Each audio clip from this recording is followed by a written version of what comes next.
waaye mbetteel bi ñu am mooy tey ji ñi ñu waroon gis tey ñu wane seen fësal génnee communiqué xamal ni que ils sont les premiers à soutenir le président de la République Macky Sall fële ca poste constitutionnel loolu mooy l'actuel régime incarné par le président Bassirou Diomaye Faye mais gisuñu communiqué mu def ko donte Macky Sall li ko waroon def na ko jël na bataaxal daal di koy bind jébbal ko ki nga xamante ni tey ji mooy état du Sénégal plus particulièrement le président de la République du Sénégal depuis le mois de février kon ba tey jii moom Diomaye jot na lettre bi waaye amul benn tontu boo xamante ni tontu na ko ci moom son actuel ministre des affaires étrangères di Cheikh Niane tey su taxawee ci kanamu askanu Sénégal bëgg ñu xam loolu lii ne que tey jii li nga xamante ni maanaam mooy état bu Sénégal associé wu ñu leen ci li nga xamante ni mooy candidature bu président Macky Sall donc ñoom li ñu bokk li ñu moom ak li nga bokk je crois que dafa wute li nga moom da nga koy jëli li nga bokk da ngay xaar ñu sédd la moom Diomaye dafa bokk ci candidature Macky Sall kon warul xaar ku ko ci associé moom moo ci waroon tax rip xam na ne que Macky Sall li muy wuti ji ak li muy defi ji tey c'est dans l'intérêt du Sénégal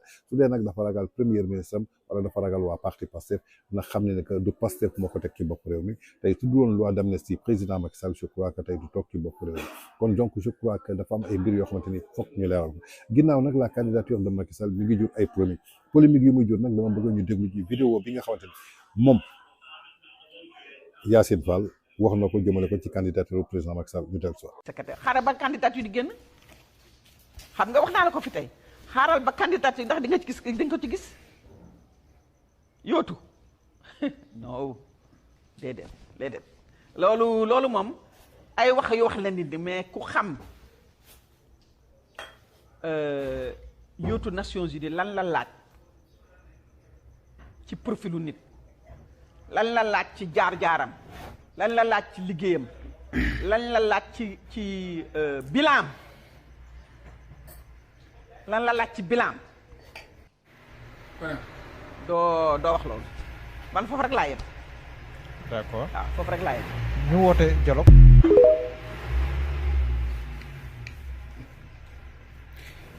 waaw di santal yàlla rek alhamdulilah rabbil alamin bu candidat président Macky Sall jàllee léegi ñu ñëw président Macky Sall nekk na maire président Macky Sall nekk na conseil municipal président Macky Sall nekk na ministre de l'sport président Macky Sall nekk na ministre de l'énergie président Macky Sall nekk na ministre de l'hydraulique président Macky Sall nekk na ministre de l'intérieur président Macky Sall nekk na premier ministre président Macky Sall nekk na président de l'Assemblée nationale président Macky Sall nekk na député président Macky Sall nekk na président du Sénégal président Macky Sall nekk na président de CEDEAO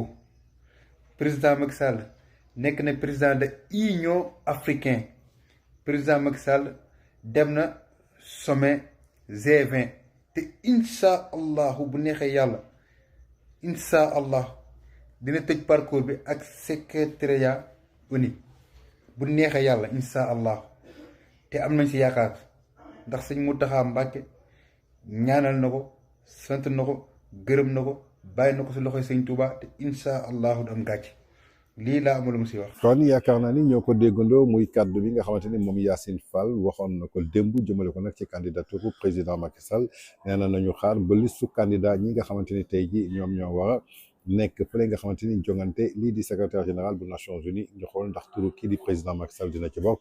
Je crois que en tant que ministre des affaires étrangères en tant que ki nga xamante ni da nga yor diplomatie di wax ci sa doomu réew à travers l'international tey soo amoon savoir faire wala am xam-xam wala am tuuti gis-gis wala am tuuti moral je crois que kaddu yi doo ko wax mais li yàlla di def tey Yacine Fall a été ridiculisé devant le monde entier Yacine Fall tey dañ ko fenloo ci kanamu aduna tey Yacine Fall aduna daf ko woon ni que tey jii en tant que ministre des affaires étrangères ngay wax ci wàllu diplomatie di wax ci lépp loo xamante ni dafa jëm ci wàllu politique étrangère dafa wane ni que yow tey jii xamoo sax luy nooy diplomatie xamoo luy politique étrangère xamoo na réew di fonctionner ndaxte tey soo ko xamoon kaddu yi nga yëkkati doo ko wax waaye comme li may wax rek képp koo xamante ni da nga bootu ba takk ci ki nga xamante ni mooy leaderu parti Pastef jàppal ni que gàcce nga nàmp te gàcce ngay gàll te saa yoo demee rek gàcce dootu la def daal kon je crois que c'est devenu une honte tey ci ministre bu mel ni Yacine Fall ma koy laaj tey lan lay wax waa kër ga ndax Macky Sall turam bokk na tey ci ñi nga xamante ni tabb nañ leen ci ñu war a remplacer ki nga xamante ne mooy Antoine Guterres fële nga xamante ne mooy ca poste secrétaire général bu Nations Unies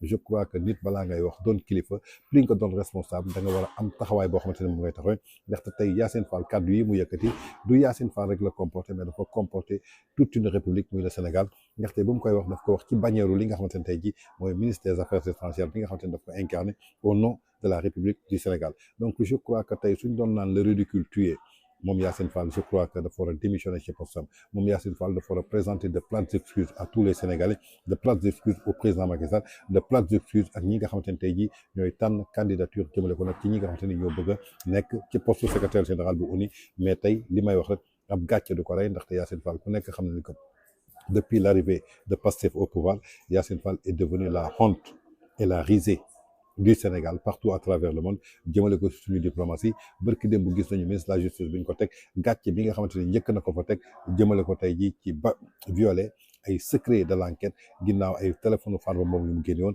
ba magum jëmm bu toll ni moom taxaw di ñu wax ay waxu film pornographie alors que tey mu war a respecter moom image bi mu doon en tant que jigéen mu war a respecter li mu doon muy doomu Dagana mais tey je crois que si on est dirigé par des gougnafiers si on est dirigé par des incompétents si on est dirigé par des lâches si on est dirigé par des haineux si on est dirigé par des méchants parce que ku ne leader du parti Pastef nga xam ne haine ci moom la fekk baax ku ne leader du parti Pastef nga xamante ni méchanceté ci moom la fekk baax ku ne leader du parti Pastef nga xam ne guñaafiye ci moom la fekk baax ku ne leader du parti Pastef l'actuel premier ministre nga xam ne incompétent ci moom la fekk baax ku ne leader du parti Pastef l'actuel premier ministre de la République Sénégal nga xam ne ni que menteur ak manipulation ci moom la fekk baax est-ce que kooku tey war na mën a diriger benn liste gouvernementale ñu am yaakaar gis ci ay ministres yoo xamante ni yu compétent lañu wala ñoo xamante ni am nañu valeur wala ñoo xamante ni tey ji amuñu meen ak méchanceté donc je crois que loolu wax bu yàqu la kon donc ce qui prouve tout et ce qui justifie tout mooy la candidature de Macky Sall a été actée par le porte-parole bi nga xamante ni tey ji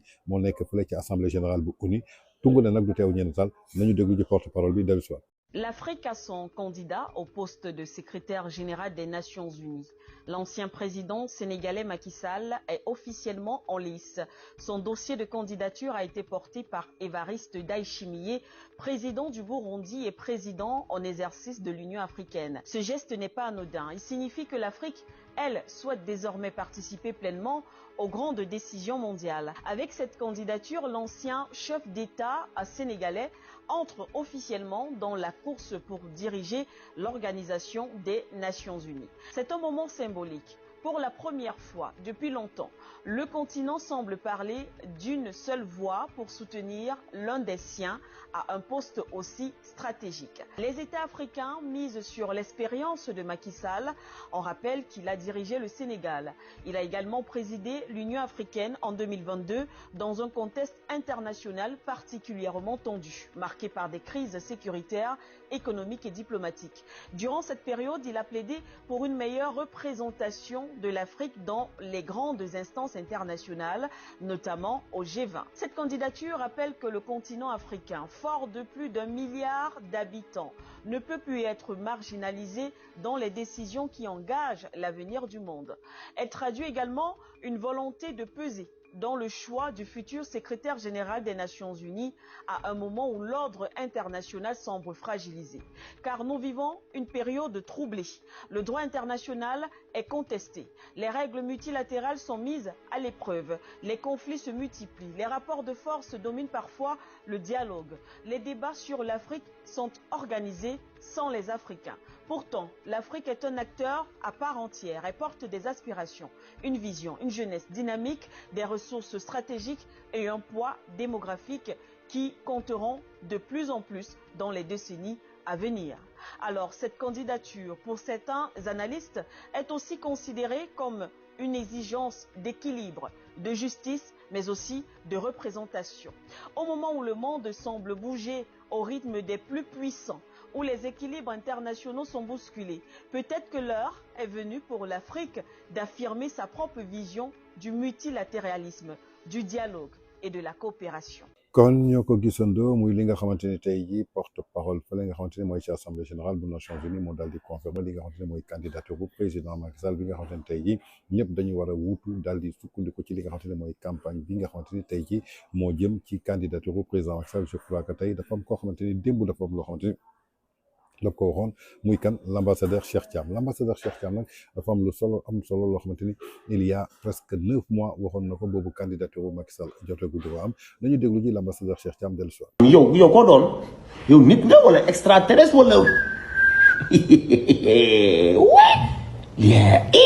mbokk yi teewlu leen ma vidéo bi Cheikh Thiam waxoon na ko at ci ginnaaw moo tax démb li mu leen wax bu leen nangu benn mouton buy siisu di leen divertir seen mbee yooyu ñuy def nii di ko jëmale ci Macky Sall def leen ko mbalit sànni fële te nag concentré wu vers le sommet soutenir Macky Sall mbokk yi teewlu leen ma vidéo bi bu baax Cheikh Thiam di expliquer at ci ginnaaw la te nag fin bi li ko journaliste bi di laaj naan ko ñi fi toog tey wala ñuy ànd ak ñoom seen kàddu yi ñuy wax jëmale ko ci Macky Sall ba du ko faagaagal ak déglu leen li Cheikh di tontu ay soi-disant journaliste ak yeneen gars yu nit seen clip googu yëpp texañ leen ko te déglu Cheikh kenn du moom. taxaw ci jëmmi Macky Sall doonte dama ko opposé wu ba mu jóge fi. ma ñëw di politique di wax ci moom ba samay partisans ñi ma bokkal parti dañaa ma da ngay defal trop promotion président Macky Sall déedéet du loolu. dafa fekkee ni il faut ñu waxtaanee politique gu Sénégal ak ay jalooreem. te da cee bokk dama koy wax ma ni li Sénégal produire ci juróom-benn fukki at yi loo xam ne adduna bi yëpp bu ñu tegoon ñun di ko jaay Afrique yëpp bu ñu àndee amuñu njëgam. nit la. bu dee ci sport dafa am ku Sénégal defar ba pare muy El Hadji Ousseynou Diouf. bu dee ci culture la dafa am ku Sénégal defar ba pare muy Youssou Ndour bu dee ci politique la dafa am ku Sénégal defar ba pare muy Macky Sall. bu ñu ko doon jaay Afrique yëpp bu ñu àndee amuñu njëgam amul keneen koy teg mu mën a am prix boobu kooku da nga ko koy nangul vie li mu def. Mamadou il y a quelques mois ci ginnaaw am na benn concours bu ñu teg Congo Kinshasa. ci kanamu Tshisekedi mooy les anciens présidents yi nga xam ne dañoo respecté mandat wu 10 ans dem seen yoon. qui ont été élus démocratiquement et toujours en vie kan moo ci gën a réaliser pendant mandat il y avait plus de une vingtaine de chefs d'État Macky Sall moo jël raaya boobu loolu c'est passé inaperçu au Sénégal. Oui exactement Sénégal lu bari dafay passé inaperçu parce que les vraies informations ne viennent pas dans ce pays et soo xoolee bi mu paree am na beneen kuréelu Sénégal ancien président yooyu lu ñuy waajal loo xam ne dañ ko doon tëgg pour bépp président boo xam ne war nga jiite benn institution internationale ndigal bi dootul jóge pays hôte parce que mën na am ñi la succédé dinañ la ko soxre ba duñ la ko may léegi décision bi ci ñoom lay jóge moo tax bu waree nekk secrétaire général des Nations Unies et effectivement même bu fekkee ñii dañ koy bañ tamit décision bi dootul jóge fii ndax ñële ay màggati crocodile la ñoom ñoo gën a ay boy xaw ma ndax comprendre nga li may bi mu paree gis nga ñu ngi koy defal tapis rouge dans le monde le roi Arabie Saoudite waxuma le prince héritier le roi pour mu génn recevoir doomu aadama lu jafe la oui moo invité Macky Sall ndogu ci weeru ci weeru koor yi gis nga ko la fa xew na mu fa demee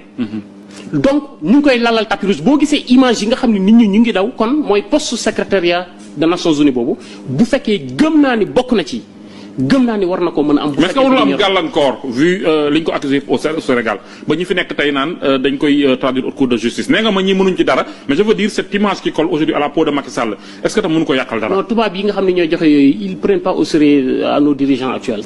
non très sincèrement duñu leen déglu sax sincèrement non sincèrement loolu moom tegal de côté ko. jërëjëf Cheikh Malick. kon yaakaar naa ni ñoo ko déggandoo muy kaddu yi nga xamante ni muy analyse bu am solo boo xamante ni l'ambassadeur Cheikh Thiam defoon na ko jëmale ko nag ci candidature ko ki nga xamante ni mooy président Macky Sall jëmale ko nag fii nga xamante ni mooy ca boppu Nations Unies lu ko waral nag tey fii nga xamante ni jaar na ko jëmale ko nag ci compétence expertise ak connaissance wuuteeg nag tey ñi nga xamante ni mooy ay détracteurs am nekk ci boppu réewu Sénégal plus particulièrement muy Pastef les patriotes doon nag ay faux patriotes ñoo xamante ni xamuñu lan mooy patriotisme kon tey ji ñoom suñu taxawee bëgg a yëkkati yenn kàddu di ko teg ci ndoddu Macky Sall je crois que ñàkk xam li mu waral alors que li nga xamante ni Cheikh Thiam waxoon na que démb je crois que juróom-ñeenti weer après loolu moo ñëw daal di continuer pour wax leen ni que réew du làmmiñ bu rëy moo ko yor réew du ay fen moo ko yor réew du ay sos moo ko yor réew du nekk di def ay live suba ngoon guddeeg bëccëg réew ab xam-xam la donte jàngoo sax mais dafa am loo xamante ni soo ko gëstoo nga daal di koy xam ku nekk xam na ni que ambassadeur Cheikh Thiam jàngam sorewul waaye tey analyse bi nga xamante ni tey jii mi ngi koy def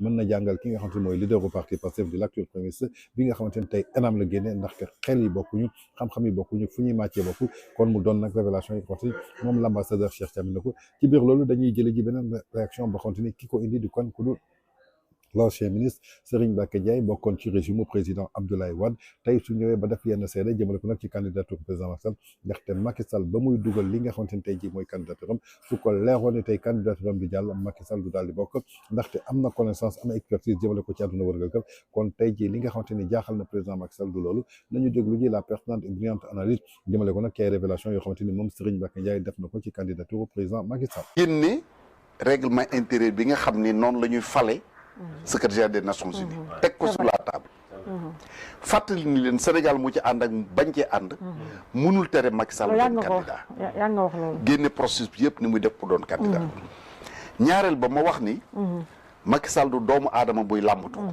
waaw yaa nga ko wax du koy làmbatu vraiment ma di ko remercier man personnellement ndax maa ngi fàttaliku bu mu nekkee président bi may jëkk recevoir ci lu ñu bare xamul Versailles laa dem toog ak président Wade ñu waxtaane lu bëri Cheikh Amar ak may dégg mu bind lettre jox benn bi Cheikh Amar ni ko boo demee joxal ma ko Macky Sall jël benn copie bi ni ma xaw ma kañ nga koy gis mais fexeel ba gis ko soo ko wanee dina xam ne maa la yónni waxal ma ko nangam ak nangam ak nangam bi ma ñëwee jaar ci Madiambal Diagne ma di ko nuyu au passage muy nit ku bëgg réew mi nag dama koy faral di témoigner tous les jours parce que dama ànd ak moom ci ay diggante yoo nga xam ni bëgg Sénégal rek moo ko ci dugaloon dëgg la Madiambal ni ma ci président laa jëm ma ne ko ma yóbbante la téléphoné naa à son cabinet mais boo ko gisee nee ko je reviens de Versailles dama ko soxla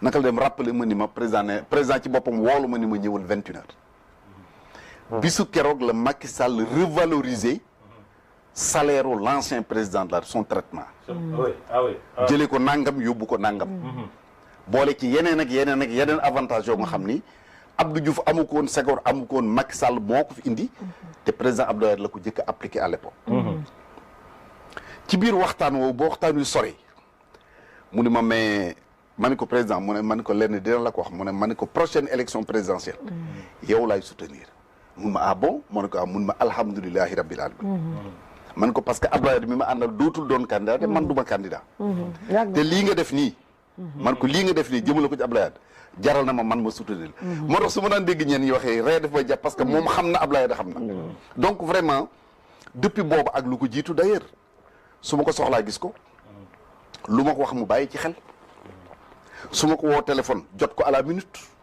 su ma ko jotul mu rappelé ma su ma ko yóbbu mail mu rappelé ma te lépp lu ñu wax xam na ni ci njariñu Sénégal la donc vraiment ma di ko remercier très sincèrement di ko ñaanal yàlla lii mu jublu yàlla na ko yàlla defal ndam alors pour dellu si ci question bi dama mus a wax ni Macky Sall secrétaire des Nations Unies ñi nekk au pouvoir tey ñoo ko waroon njëkk a bëgg ndax lan Macky wujju la mat wujj waaw am de wujj la de wujj bi mat wujj xam ne taaru na tabe na mën naa togg borom kër gi bëgg na ko nit ñi namm nañ ko mu sori la mooy tax sa ay neex dëgg la dëgg la de ñoom ñoo waroon gën a bëgg Macky Sall dem nekk secrétaire des Nations Unies ñu jàppale ko ci nag parce que bët bu rusul toj te ku ëmb sa sangal ëmb sa kersa dëgg am na benn taxawaay buñ ko amoon ci candidature président Macky Sall sans mu wax ko waa parti waa APR ñoo ne ay la yéwén ñii kat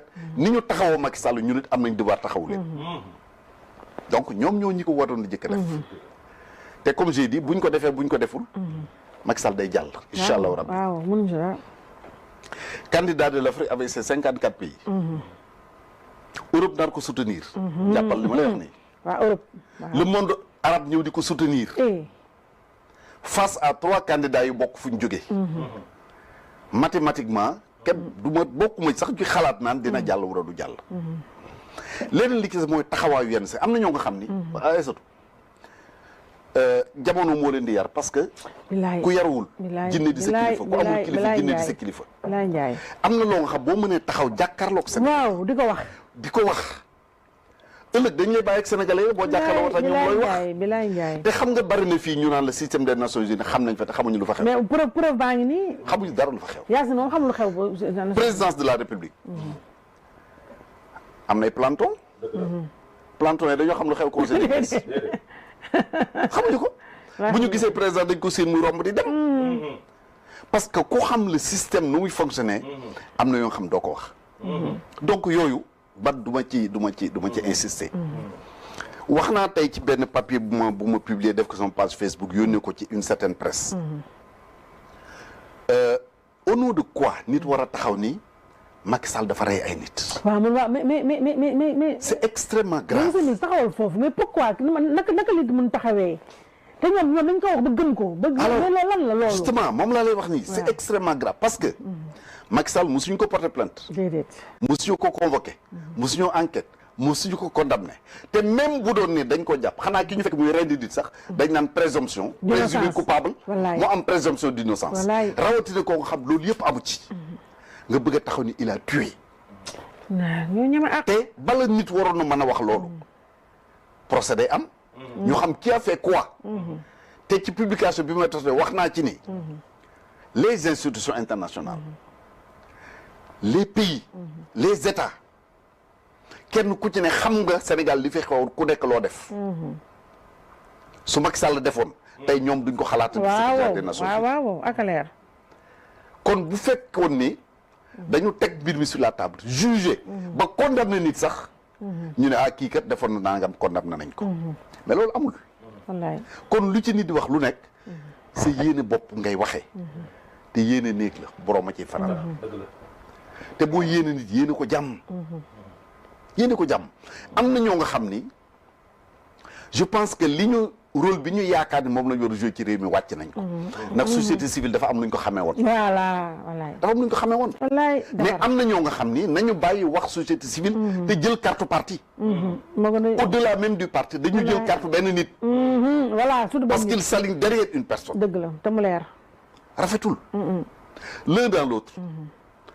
ndamu Sénégal la.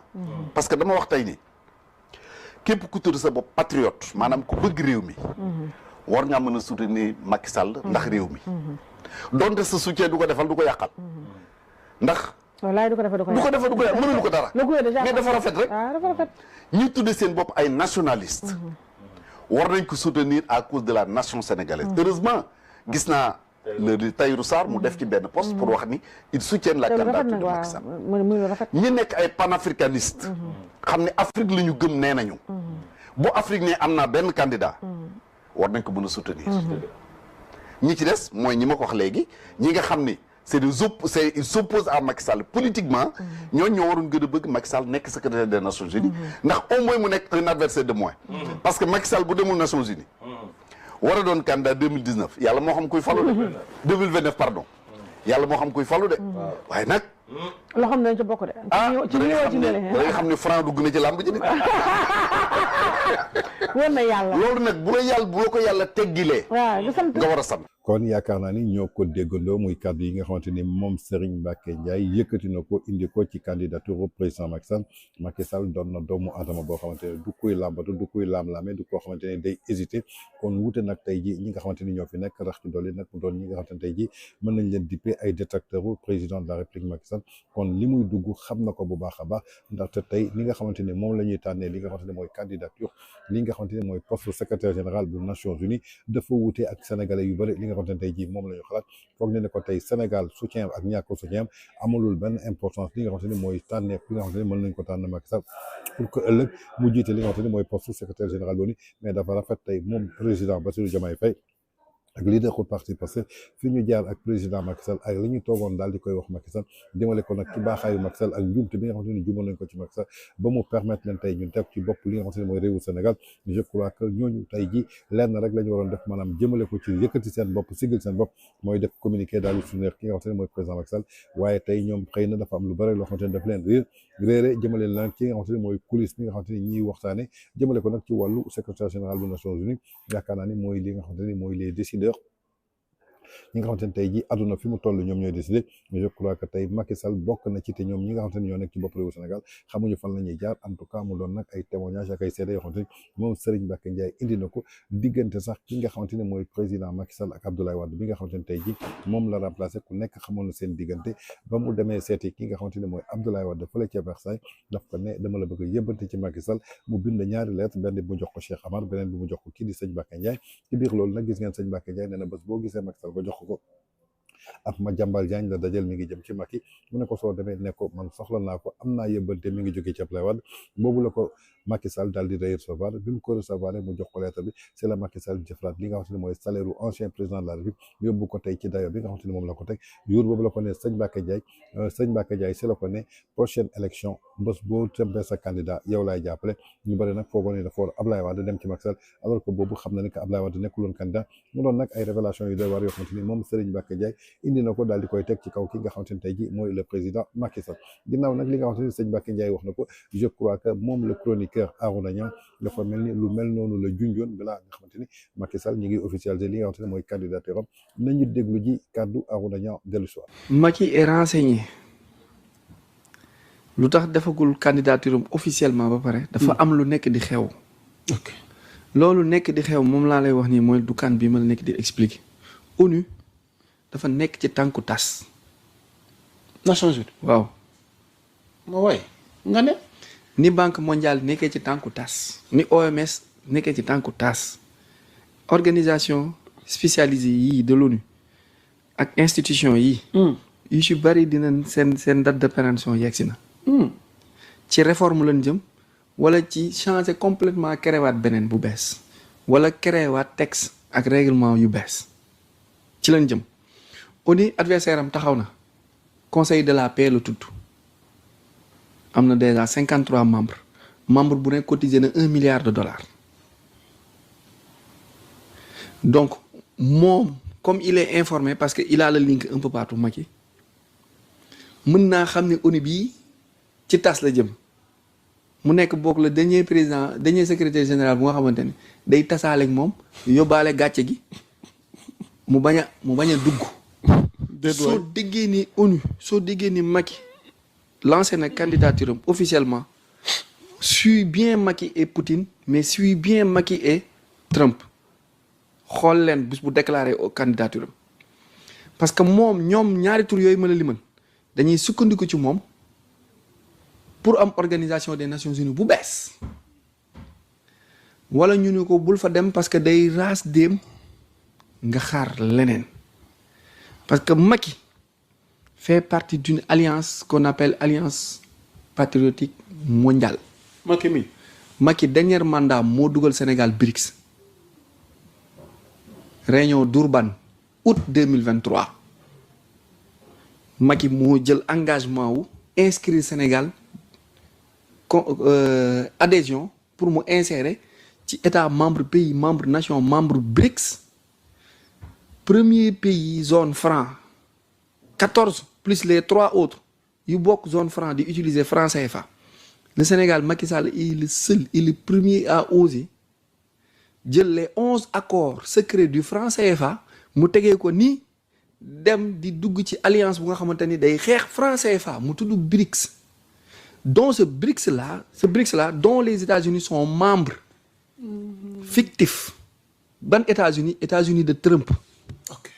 Donc Macky est dans la grande alliance patriotique mondiale pour la réorganisation du nouveau système financier économique monétaire et international. Macky réeroowul ak Trump. moom nga ma bëgg a wax déedéet. cette alliance la Macky fi mu ne nii mook Trump réeroo ñu ngi déggante. ñi ngi déggante te ku am seetlu xam ni période dernier mandat wu Macky Sall 1 an yi mujjee yi. France da ko doon xeex. bu nu suñu juumoo. suñu ministre des télécommunications defoon na communiqué ba contrer ba France aussi defoon communiqué doon wax ci benn dossier ba ñu tontu ko ni ko loolu ingérence la amoo droit dugg ci. on appelle histoire. c'est là que je me suis dit que Macky mii danoo yàpp fàtte naa li ma wax. non attends donc à la fin wala ci jeexital mandat am waajoon na tey lii muy yootu nii. waaw ci scène internationale. oui moom Macky Sall. livre bu njëkk bi Sénégal au cœur la après mu def Afrique au cœur. waaw xam na fi mu jëm mii woon ci agenda bi. kon da nga bëgg wax le monde au cœur moo des. le monde au cœur boobu moo des. xam na ko parce que l'Afrique boobu Macky il est représentant de l'Afrique. il est le représentant de l'Afrique dans ce nouveau schéma là. jiite na Sénégal jiite woon na fi. Afrique. yow ak CEDEAO yëpp. kon li ko dese moom mooy tome 3 bi. oui tome 3 le monde bu dul ONU. di conseil des nations. kon bu nekkul. conseil de la paix bu jiitewul ONU Macky dina am ndombal tàng bu mag boo xamante ni dina am lu mu jiite. wala mu jouer le grand rôle le réveil Africa. te loolu réeréwu ceeg Trump.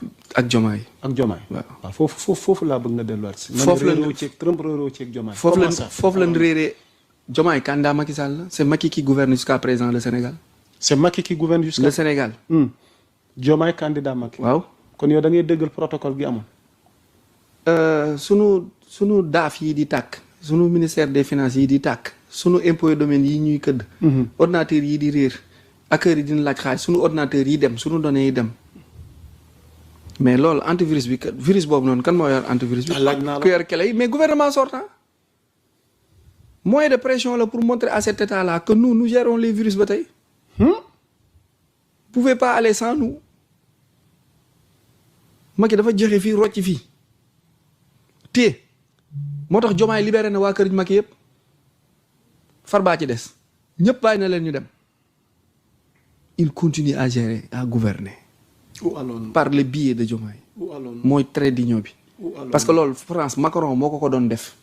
ba mu xam. kon yaakaar naa ni ñoo ko déggandoo comme ni ko Serigne Mbacké Ndiaye waxee Macky Sall du nit koo xamante ne day làmbatu ci lépp lu muy dugg anaa na yàlla rek moo xam luy sotti suba wala du so mais dina ci am espoir à 90% xam ne ni que lii kat mën na jàll wala mënul jàll kon tey ji li nga xamante ne Macky Sall def na ko toog na ko seet parce que dafa am loo xamante ne mi ngi doon xew ku nekk xam ne ni que diggante États-Unis ak guerre économique bi nga xamante ne moo war a dox ci diggante ak Chine jëmale ko nag ci wàllu BRICS yi ak Macky Sall jéego yi nga xamante ne jëloon na ko ak ñàkk réeroo bi nga xamante ne réeroo ko benn président ci àdduna bi kon loolu la doon xaar waaye bés bu ko leeroon ni que tey jii que li nga xamante ni maanaam mooy ONU taxawaayam du baax kon Macky Sall du présenté candidature am du officiel kon bés bu ñu gisee mu présenté candidature am nañu xam ne ci lu leer ak lu dëggu la ko daal rek kon day fekk si kaddu yi nga xamante ne tey jii moom Serigne Mbacké Ndiaye yëkkati na ko teg ko ci Macky Sall waaye ci biir loolu nag dañu gis ay doomu aadama yoo xamante ni dafa mel ni ñu soxoree président Macky Sall ñu ay jëmm yoo xamante ni tey ñu ngi yeewoo ci Sénégal ñu doon ay nit yoo xamante ni yu ena mais lan moo waral seen indiggante ak président Macky Sall ndaxte bëgguñu gis ki nga xamante ni day réussir bëgguñu gis ki nga xamante ni tey ji yàlla dafa nakal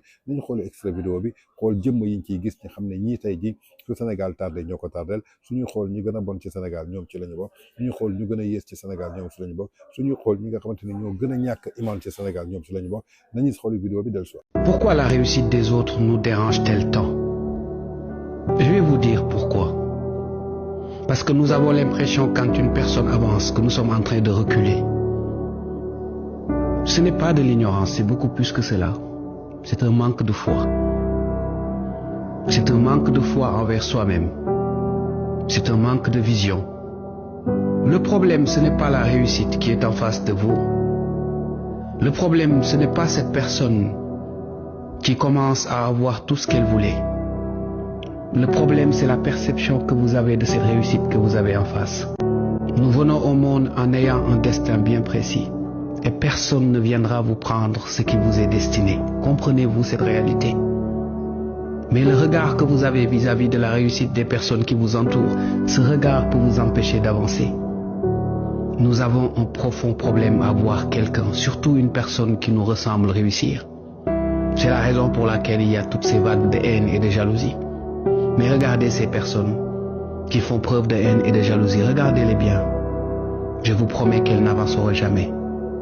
Même entourées de palais, d'or et d'argent, ces personnes finiront toujours pitoyables parce qu'elles se sont empoisonnées elles-mêmes. kon ñoo ko gisandoo muy ab vidéo boo xamante ni ay jëmm doomu aadama ñu ngi ci muy ay sénégalais kon yaakaar naa ne ñii ñëpp ay haine lañu ñii ñëpp ay nit ñu bon lañu ñii ñëpp ay nit ñu soxor lañu ñii ñëpp ay nit ñu iñaan lañu parce que mënuñu supporter le président de la République Macky Sall te ñoom ñëpp dañuy woote seen bopp ab jullit ñu jógee fan ca yàlla ñuy wax benn baat muy baatu la ilaha illallah ashhadu anna muhammadan rasulillah est-ce que ñoom war nañu am mbañeel ci seen digganteeg doomu aadama bi nga xamante ne defu leen waxu leen je crois que li nga xamante ni tey jii mooy feebar bi gën a bon ci doomu aadama li nga xamante ni mooy cancer bi gën a bon ci doomu aadama mooy cancer bi nga xamante ni nit ki xolu kiñaan la yor te jëmm ñooñu ngeen fa gis maanaam xolu kiñaan lañ yor